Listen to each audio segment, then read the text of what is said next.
Hey guys, Level Cap here. Today we're going to talk about some of the problems surrounding the service assignments in Battlefield 1. Service assignments are basically the assignments that you need to complete to get the new specializations added to BF1. I'd imagine a good percentage of BF1 players out there aren't even too familiar with the specializations in the game because unlocking some of them are so difficult that you might not even know that you have options for alternative specializations. And if you really don't know what they are, if you look in the lower right hand corner, these three icons represent the three specializations that I have active for my class right now. And as you rank up and unlock some of the service assignments, you get more specializations that you can swap out for the three that are currently active. This system is sort of replacing what we used to have in games like Battlefield 4 with field upgrades. You didn't actually have to do any unlocks to get the field upgrades in Battlefield 4. You just had them available and you could choose different styles of field upgrades depending on your playstyle. Now we have a pseudo progression system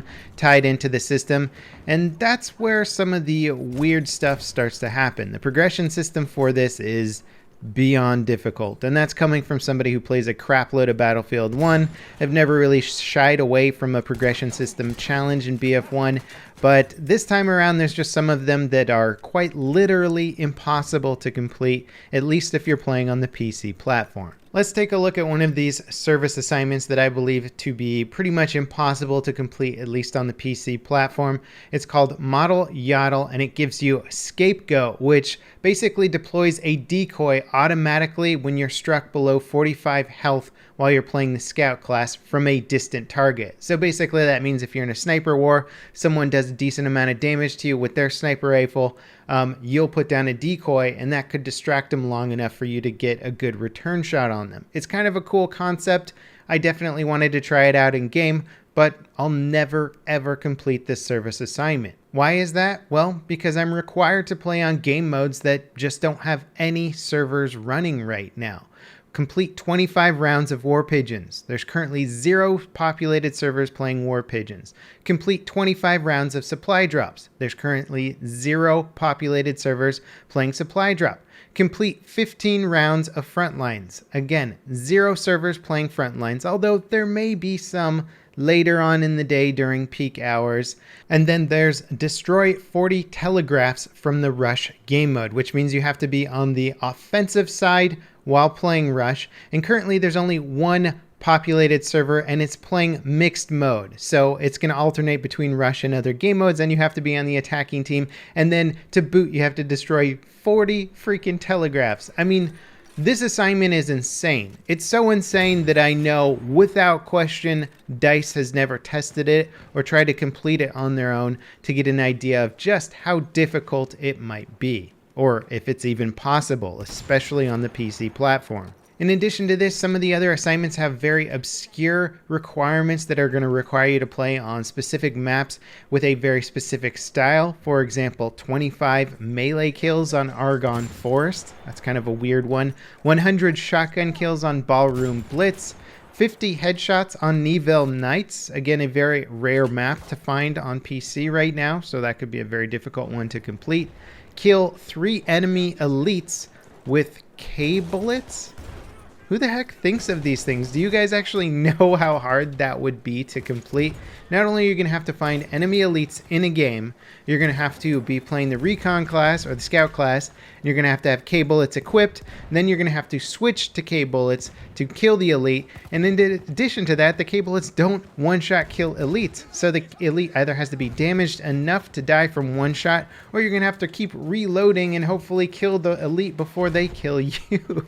It's such an insane requirement to ask of people, and I know that DICE designed these to try and introduce people to different ways of playing Battlefield and whatnot, but for the most part the result of these assignments I can guarantee you are causing people to play the game in aggravating ways and in ways that absolutely do not help their team to win or complete the objective at hand. Now, it is true that one of the biggest criticisms of Battlefield 1 at launch was the lack of a progression system, and so DICE's response to this was to introduce this crazy progression requirement for service assignments. What I think they're failing to realize is that progression systems should be fun. That's why we wanted them in the first place. Even Battlefield 4's basic progression system with getting lots of kills with a weapon, you could unlock new parts for it. The more you played, you would see new unlocks here and there that give you a few little new options to customize and modify your weapon.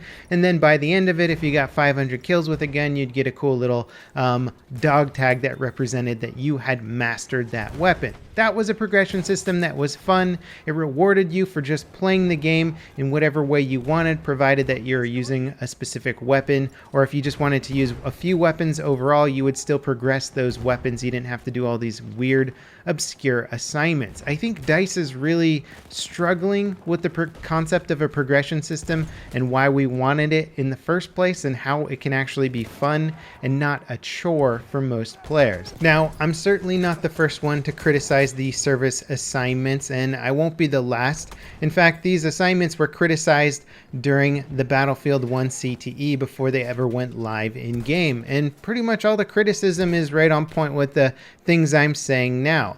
The assignments were too hard or too convoluted, so they were kind of difficult and not really enjoyable. Some of them were almost impossible to complete, and many, if not almost all of them, basically required or forced people to play the game in a way that did not help out their team. Which is weird because DICE seems to constantly contradict themselves, or at least their approach in how they want to design Battlefield 1. Many of the choices messing up the Conquest game mode were done so in the attempt to try and promote teamwork and get people to play the objective.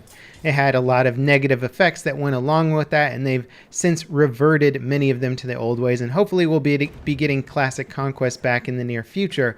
But the thing is DICE has made changes to try and promote teamwork, but then their assignments basically directly contradict those attempts, and they get people to do all kinds of cheesy gameplay, like trying to blow up vehicles with the HE crossbow grenade launcher. That's literally one of the requirements for these assignments, is getting 5 tank kills with the HE crossbow. Like, I mean, it's possible to do, but it's a pain in the butt, and it's probably one of the least effective ways to try and get a vehicle kill. You're going to spend a lot of time playing the game very ineffectively and basically counter to what DICE wants, which is teamwork, helping out your teammates, and playing the objective. Now, despite a thread on the Battlefield Live Reddit that is basically almost unanimously giving the kind of feedback I'm giving right now, DICE still went ahead with these assignments and didn't really change them in any sort of significant way for launch. They did change a few things, but they kept a lot of the weird shit in there that is either going to be impossible or not fun, or just doesn't fix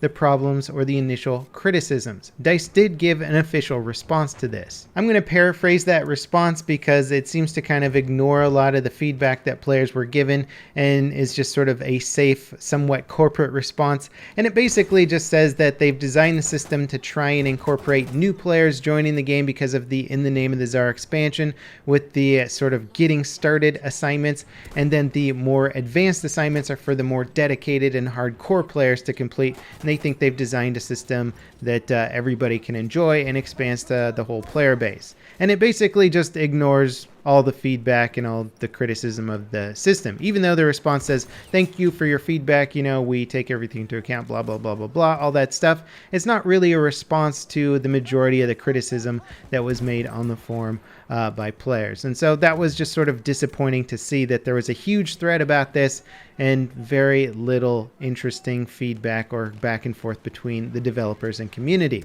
This is a problem part of Battlefield 1, and it's been a pretty big part of Battlefield games in the past. Lots of crappy assignments that really reflect upon developers not understanding the game that well, or understanding what dedicated players really want to do for a progression system, and really just not understanding the concept of why people enjoy progression systems in general. Anyway, I really felt the need to make this video, not only because there's at least one service assignment that I believe to be impossible to complete on the PC platform, but also because this was already said pre-release of the new service assignments, and DICE didn't really change much, and so I may as well keep the discussion going post-release. These assignments really could use some work, and in fact some of the assignments themselves offer really weird abilities that I can't imagine people being interested in regardless. Like, one of them is allowing the assault to detonate their dynamite sequentially, and the unlock requirement for that ability is absolutely insane. So there's just some